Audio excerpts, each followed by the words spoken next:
Yang berbahagia malam ini sebagai pemangku hajat, Ibu Hajah Kartini Zulfan yang sekarang tinggal di Amerika ya.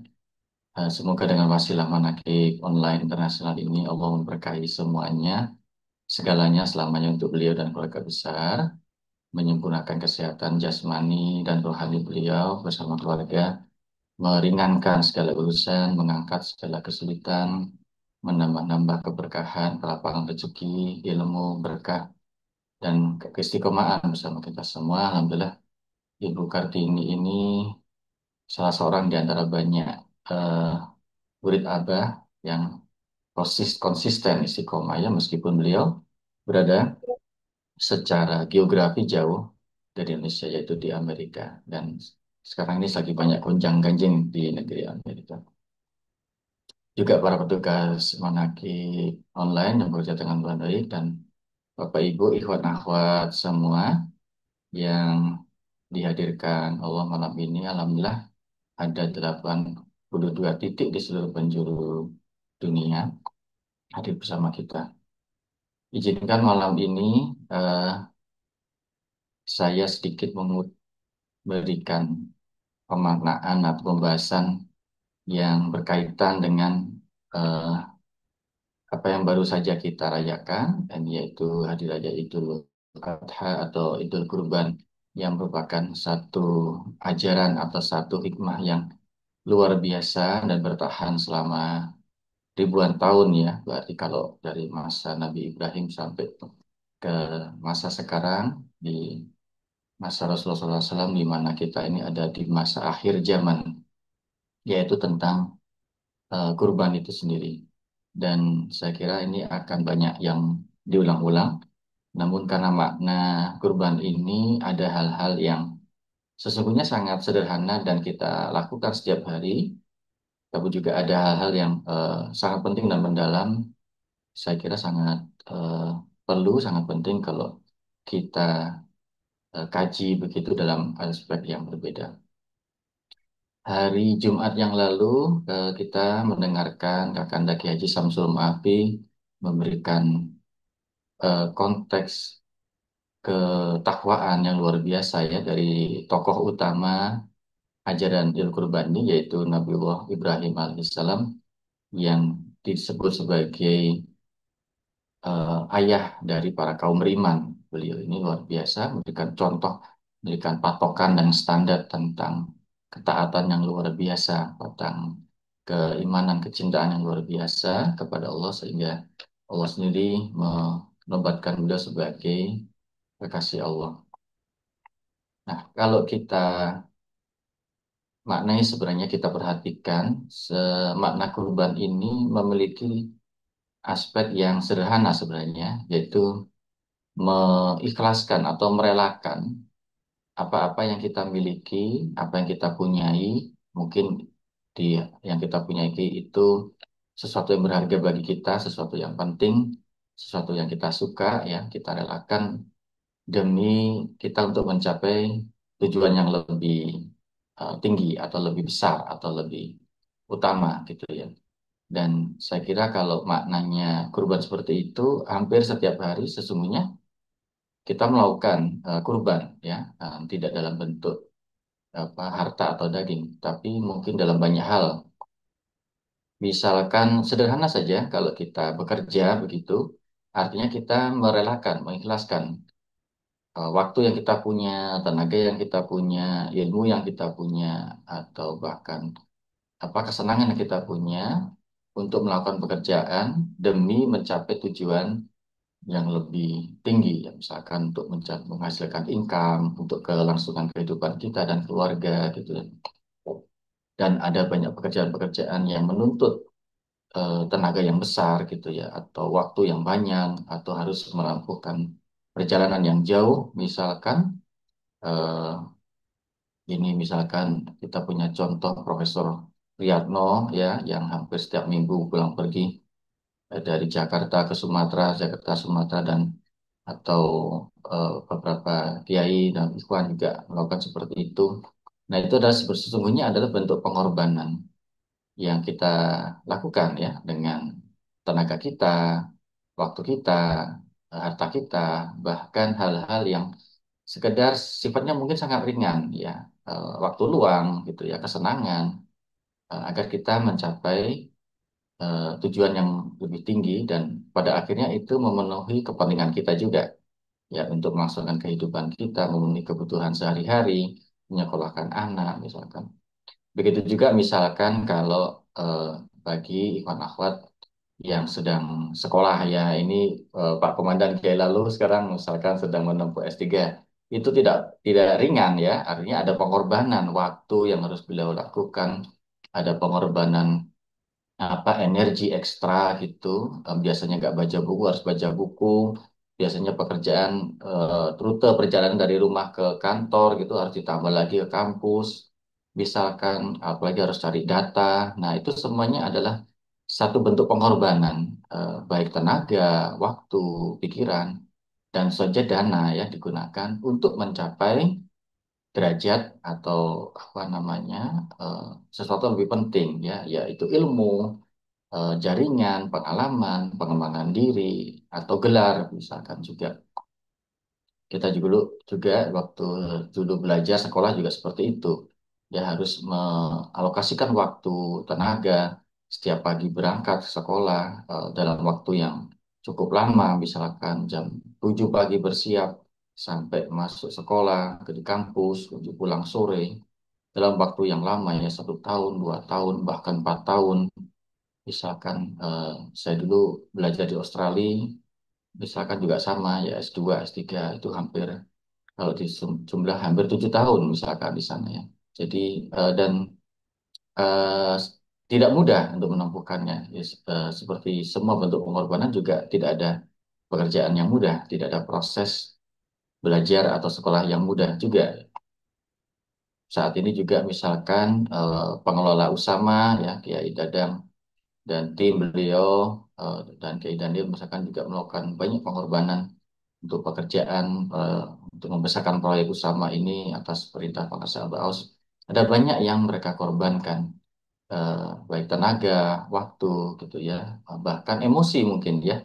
Ini kadang-kadang yang juga eh, tidak ringan ya, untuk tetap bersabar, untuk tetap semangat, untuk tetap optimis, untuk selalu tidak patah gitu ya. Kalau gagal, misalkan nilainya jelek atau upayanya tidak berhasil, itu harus ditempuh dengan optimisme, rasa percaya diri, kemudian kesabaran dan kepasrahan ya, seperti itu. Artinya itu semua adalah proses pengorbanan yang kita lakukan. Bahkan juga di dalam Torikoh ini kita diajarkan banyak sekali ya bentuk-bentuk pengorbanan dari hal-hal yang sifatnya mungkin sangat sederhana ya, misalkan jam tidur kita misalkan ya, atau jam bermain misalkan. Kita ketika melakukan amaliyah malam saja ya dituntunkan misalkan mulai jam 1 sampai sebelum jam 3 gitu sudah harus bangun, kemudian mandi taubat. Itu sesuatu yang tidak mudah dilakukan. Bahkan meskipun kita udah bertahun-tahun melakukannya, saya pribadi misalkan ya udah berapa tahun ikut Bangsa Abah sejak tahun 2020, hampir 5 tahun ini. Yang namanya bangun malam itu pasti tetap berat ya. Eh, Artinya butuh, butuh motivasi yang kuat, butuh ketekatan. Kemudian mandi taubat dan sholat malam amaliyah, melakukan ritual panjang dari sholat tahiyatul masjid, syukri, wudhu dan sampai witir dan doa-doa lanjutnya. Itu meskipun menikmat gitu ya kita menjalankannya, tetapi juga sesuatu yang sesungguhnya bentuk pengorbanan ya. Kita mengorbankan waktu tidur kita, rasa nikmat tidur kita gitu, dan semuanya kita lakukan dalam rangka untuk mencapai sesuatu yang kita anggap lebih mulia ya, kedekatan dengan Allah, membersihkan hati, membersihkan pikiran, dan mensucikan jiwa ya, melakukan perjalanan di Torikoh ini. Ketika kita sholat eh, apa namanya Isrok juga misalkan ya, itu juga tidak tidak tidak mudah ya. Ada 20 rakaat, rangkaian sholat Isrok ketika jam-jam sibuk. Nah, semuanya ini adalah bentuk pengorbanan. Juga ketika menjalankan manakib, kita mengeluarkan dana, misalkan untuk menyediakan konsumsi dan lain-lain, adalah bentuk pengorbanan. Nah, ini semua untuk mencapai sesuatu yang kita anggap lebih baik, eh, apa lebih mulia, lebih unggul, atau lebih hakiki gitu ya. Jadi sesungguhnya kurban itu sesuatu yang kita hampir kita lakukan setiap hari, setiap saat. Tanpa berkurban, niscaya manusia kita semua tidak akan mencapai apa-apa gitu ya. Tidak ada sesuatu yang bisa kita hasilkan tanpa berkorban ya, meskipun dalam bentuknya sangat ringan, untuk waktu, rasa apa namanya, rasa nyaman yang kita miliki gitu ya, jam tidur dan lain-lain. Dan artinya kurban ini, ibadah kurban atau ajaran kurban ini sesungguhnya adalah merelaksasi atau mengevaluasi tindakan tersebut ya, agar kita itu mencapai bentuk yang lebih lebih hakiki, lebih maksimal. Nah, hanya saja kalau kita apa namanya, kita rangkaikan apa yang kita korbankan itu bisa memiliki semacam hierarki gitu ya, atau makom-makom lah ya, tingkatan-tingkatan dari hal yang sifatnya mungkin kecil, ringan ya, mungkin sedikit harta, sedikit waktu, sedikit energi, sedikit rasa nyaman, ke untuk melakukan sesuatu yang sesuai dengan keinginan kita dan tujuan kita. Sampai hal yang mungkin lebih sedang, lebih tinggi, ya, lebih banyak harta, lebih banyak waktu, energi, perasaan, ya. Dan yang lebih tinggi lagi ya, misalkan banyak hartanya lebih banyak, waktunya lebih banyak, termasuk ketika menjalankan amaliyah malam misalkan, itu pengorbanan yang saya kira lumayan ya, tidak ada secara nilai harta mungkin tidak, tapi dalam rangka mendisiplinkan tubuh kita, jiwa kita, semangat kita, itu butuh motivasi dan pengorbanan yang luar biasa. Tapi kita merasakan ya, ketika itu sudah berjalan, betapa ibadah itu begitu nikmat, malam-malam kita menjadi sangat bermakna, pikiran kita menjadi jernih. Kita sudah sejak awal bangun itu sudah merasa bahagia sekali. Bahkan ketika orang semua masih ketiduran gitu, tidak merasakan nikmatnya ibadah, kita udah merasakan nikmatnya sholat, nikmatnya wudhu, nikmatnya mandi, nikmatnya berzikir gitu ya. Apalagi ketika misalkan hadir di madrasah Abah, itu luar biasa, hal-hal yang tidak bisa kita ceritakan kepada mereka yang terbiasa tidur atau tidak bisa bangun malam gitu. Bagi mereka ya enakan tidur daripada sholat. Bagi kita kalau kelewatan sholat malam, ketiduran itu sesuatu yang menyiksa gitu. Kalau kita udah terbiasa dan kita rasanya rasa bersalah itu sangat sangat kuat. Nah, ini ada derajat yang kita capai ketika pengorbanan itu sudah kita lakukan. Nah, kisah Nabi Ibrahim alaihissalam dengan Nabi Ismail alaihissalam dalam ibadah korban ini menunjukkan derajat atau makom korban yang mungkin yang sangat tinggi gitu ya, sangat ekstrim. Jadi bukan hanya tenaga, harta, tetapi sesuatu yang mungkin sangat dicintai ya. Saya kira apa yang kita korbankan itu sesuatu yang semuanya kita suka ya. Ya, siapa yang tidak suka harta, siapa yang tidak suka bernyaman-nyaman atau tenaga gitu. Kita kita gemari, kita pertahankan, bagi kita penting, kita hargai. Apalagi sesuatu yang menyangkut eh, relasi cinta, kesukaan, keluarga, itu sesuatu yang sangat penting bagi banyak orang, salah satu sangat mendasar. Memiliki keluarga, memiliki pasangan, berkeluarga, kemudian memiliki keturunan, anak.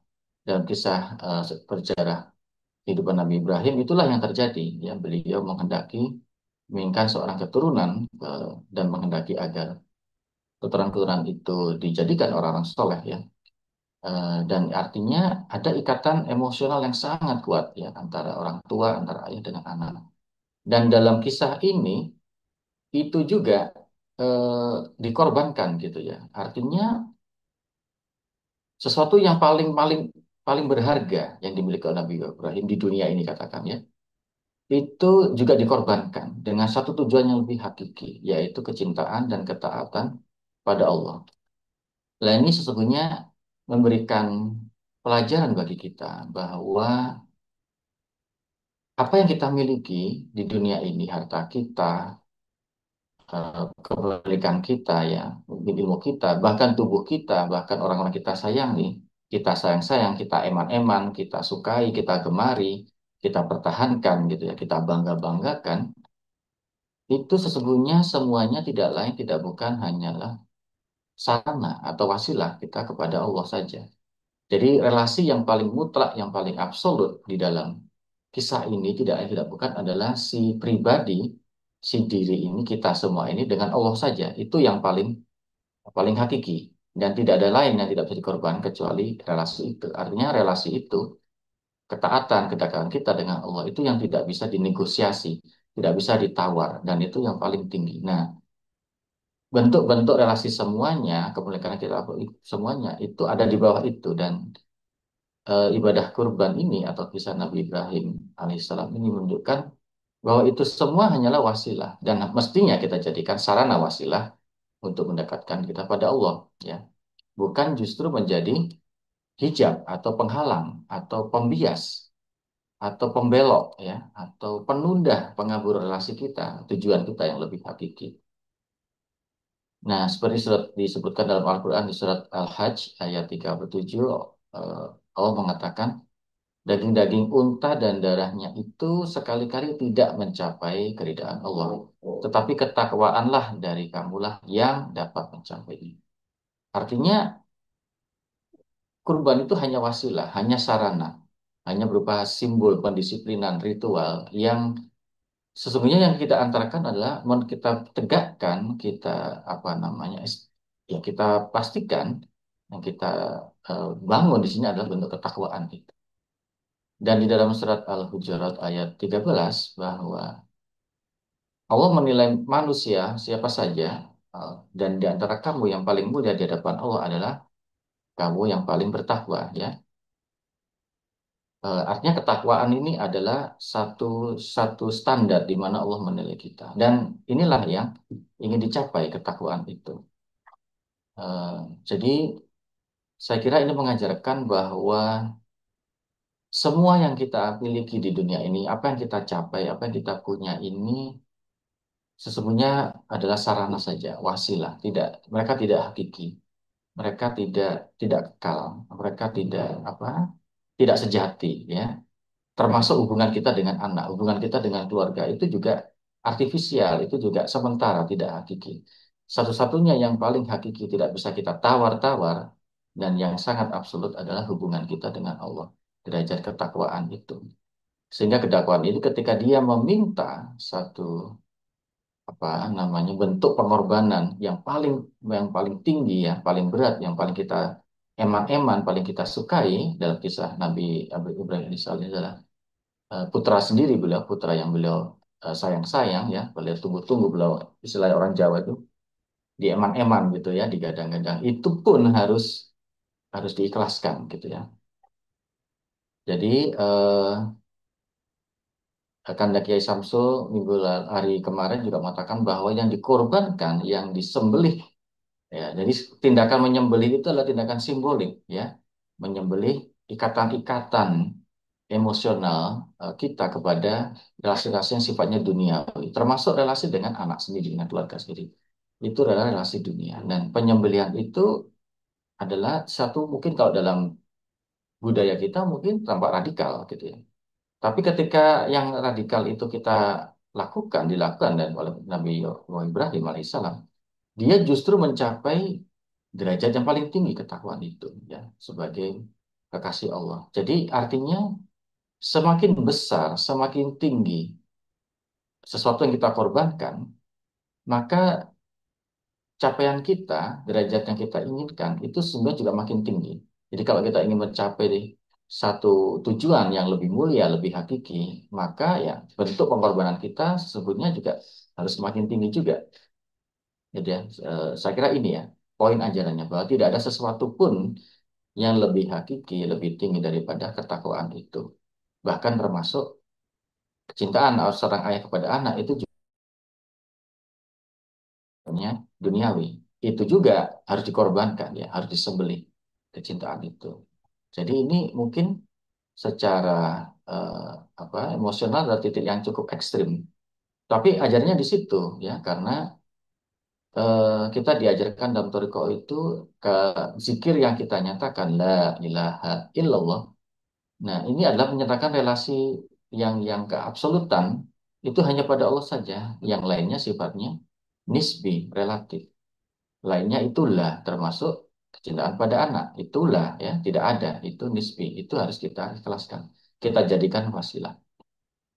Nah, sehingga sangat penting bagi kita kembali lagi mengevaluasi dari kisah ini bahwa apa yang kita miliki di dunia ini termasuk diri kita, tubuh kita, harta kita, apa yang kita sukai, apa yang kita cintai, apa yang kita banggakan, bahkan yang kita eman-eman termasuk hubungan keluarga sendiri, itu hanyalah sarana, hanyalah wasilah kita jalan perjalanan menuju Allah. Jangan sampai hal-hal tersebut menjadi penghalang ya, menjadi hijab, menjadi pembias ya, pembelok atau penunda, penghambat relasi kita kepada Allah. Dan inti kurban adalah bagaimana sesuatu yang mungkin nampak membiaskan atau membelokkan motivasi kita, relasi kita, kehakikian itu kepada Allah, itu harus disembelih ya, harus dikorbankan, harus diikhlaskan. Sebab apabila tidak, ketika dia dibiarkan, maka dia akan menghalangi atau juga apa namanya membelokkan orientasi kita, motivasi kita kepada Allah, sehingga la ilaha illallahnya itu tidak tercapai gitu ya. Jadi dengan zikir inilah saya kira semangat kesadaran itu terus-menerus itu di dipompa, dikuatkan ya kesadaran tentang hanya Allah sajalah yang kita tuju, hanya Allah sajalah yang kita capai. Dan bukan kebetulan juga di bulan Zulhijjah ini huruf Zal yang pertama, huruf pertamanya itu di mana pangar sahabat sebagai zikrullah ya, sesuatu yang mengingat kita pada orientasi yang ultimate, orientasi motivasi yang kita yang utama yang terakhir yaitu kepada Allah. Begitu saja, semoga bermanfaat, semoga Allah memberkahi semuanya, segalanya, selamanya. Bi karomati pengarsa abaos al-Fatihah. A'udzubillahi minasyaitonir rajim. Bismillahirrahmanirrahim. Alhamdulillahirrahmanirrahim. Ar-Rahmanirrahim. Maliki yaumiddin.